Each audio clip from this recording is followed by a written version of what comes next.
Wagwan everybody. We know that the person directly responsible for the interruption of the Viceport deal and the death of Victor Vance at the beginning of GTA Vice City was a local drug baron, Ricardo Diaz. We can also be certain that the person who informed Diaz about this exchange was Gonzalez, the right-hand man of Colonel Cortez. And in GTA Vice City stories, it's shown to us how it happened, how Gonzalez became owned by Diaz. Although I must admit that without paying close attention, I never fully understood this thread and the whole background of it and the exact motives of the characters. Like, what leverage did Diaz exactly have on Gonzalez? What was Cortez trying to do in Vice City anyway? Why did Gonzalez decide to betray his boss? And also, we'll answer a few side question marks that arose in my head while analyzing this thread.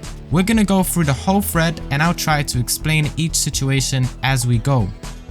Gonzalez appears first in the mission for Rennie Vasselmeyer. Gonzalez asked Rennie to find him a bodyguard as he needed to transport his Cortez's cocaine from downtown to a lockup in Viceport. It seems like Cortez wanted to start selling drugs in Vice City, and that's why he sent Gonzalez there to offload his merchandise or maybe even start a fully fledged business there. Similarly to what Sonny Forelli did with Tommy. The bodyguard in the shape of Vic turned out to be essential as Gonzalez's transport got heavily attacked. I took a closer look at the skins of the attackers and compared them to various gang skins in the game files, and as it turns out, those attackers fit perfectly to the skins of Diaz's goons. You can see the comparison on the screen right now, but let me just note that in GTA VCS, Diaz's goons have two template models in the files, and each time the game spawns a paired with one of these models, the game randomizes their shirt and trousers colors. That's why the colors are not consistent, but the patterns on the clothes and the faces are the same.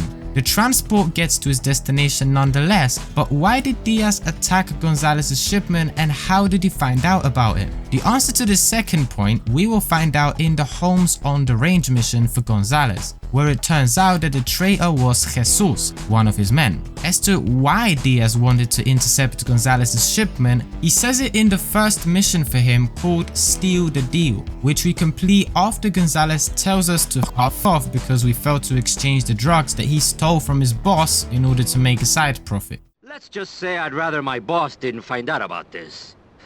Or my men, for that matter. Let me guess. You've cut your colonel's coke to make a side profit. Shh, Vic, please. This is, after all, the land of opportunity. Here, yet again, we can see a resemblance between Tommy and Gonzalez. Tommy also ended up starting his own operation rather than staying loyal to his boss. Only that Vassetti took everything for himself, whilst Gonzalez only took a small portion of it and didn't want the colonel to realize that he basically robbed him. Anyway, going back to the Steal the Deal mission, we can conclude from Diaz's dialogue that he wants to control the drug trade in Vice City, which is very logical. Gonzalez thinks he can move product without paying me. He must be on something.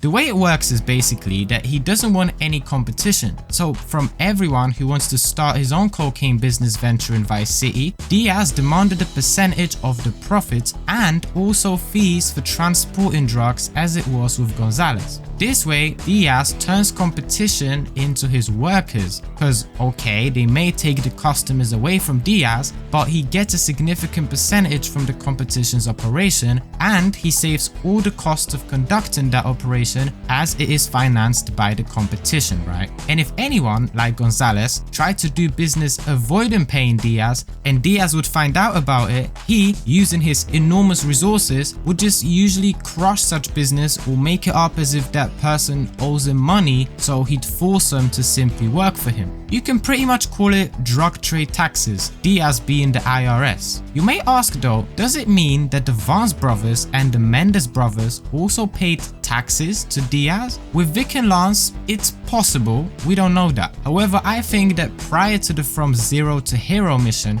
Vance's operation was just too small time for Diaz to care about it. And after that mission, once the Vance brothers acquired a lot of coke, they very quickly entered a collaboration with the Mendes cartel, which I think was just too strong for Diaz to be demanding a cut of their business from them. And the Vance brothers, since they were in collaboration with the Mendeses, probably fallen under the same category. Later obviously, Diaz, instead of taking money from Vic and Lance, had them working for him, which was a very nice compensation for the lack of taxes. Cortez's operation, however, was way too big for Diaz to turn a blind eye to it, considering that he sent hitmen to mash up the deal in Viceport at the beginning of Vice City, where just 20 kilos were at stake. Then no wonder that he got very interested in Cortez's operation. See, in the mission The Exchange, we can conclude from Diaz's dialogue that the head start that Gonzalez got given in Vice City was at least 200 kilos, and actually even more than that, as Diaz mentions about the rest that he's gonna keep for his operation. I make a little deal with the DEA. I hand over all 200 kilos of that cocaine you and Quentin stole from Gonzalez. In exchange, they're gonna give me some serious guns. So they get 200 kilos, and I keep the rest. Comprende? But we'll get to that in a minute. So knowing that, we can tell that Diaz tried to intercept Gonzalez's shipment in the Colonel's coke mission because he found out from Jesus that Gonzalez is trying to avoid paying him for the transport as well as the future operation. He fails to do it in the Colonel's coke mission, but in the Steal the Deal mission, he successfully takes Gonzalez's product that he found out that Gonzalez was hiding offshore. The question is, are these the same drugs that Gonzalez was transporting in the Colonel's coke mission? Yes or no? Perhaps after the Colonel's coke mission, he was scared that the lockup in Viceport is not the safest place to keep his product, as after all, the Diaz's men saw exactly where Gonzalez takes his drugs, so it was very logical to expect another raid soon. Therefore, he had to quickly change the hiding place for the product, and he decided to take it to a place where we steal it from in Steal the Deal. Alternatively, that was yet another transport of the drugs, and so both hiding places would be occupied. But the first possibility seems more realistic in my eyes. In any case, Gonzalez lost a massive portion of his product, which put him in a very awkward situation. Sonny was mad angry at Tommy for losing 20 kilos. Imagine Cortez's reaction if Gonzalez came back to him and told him that he just lost at least around 200-300 kilos. Gonzalez would be lucky to live to see the sunset. That's why in the next mission, in which Diaz completed a deal with the DEA, exchanging 200 kilos of Gonzalez's cocaine for guns and keeping the rest for his operation, Gonzalez sent his men to the location of the deal with the DEA to try and retrieve the merchandise. They failed to do it, so Gonzalez was, simply put, fucked. That's why he soon came to Diaz begging for mercy, and Diaz turned out to be merciful towards Gonzalez. He told him that he can take the guns that he got from the DEA for Gonzalez's coke back to Cortez as compensation for the lost merchandise. This way, Cortez may not be that angry at Gonzalez, cause it's better to come with a shitload of quality artillery than with nothing. In exchange for that kindness, Gonzalez had to promise to Diaz that he ain't gonna be trying to avoid paying him for moving or selling the product never again. Plus, he would have to do whatever and whenever Diaz wanted him to do.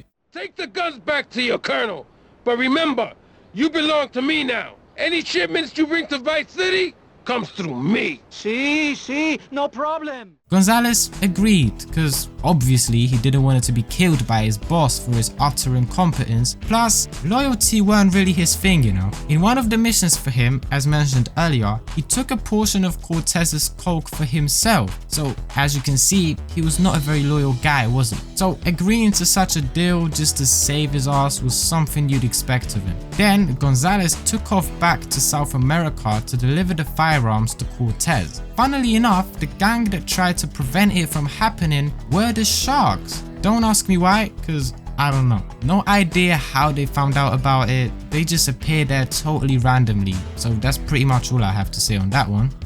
What were the consequences of that deal?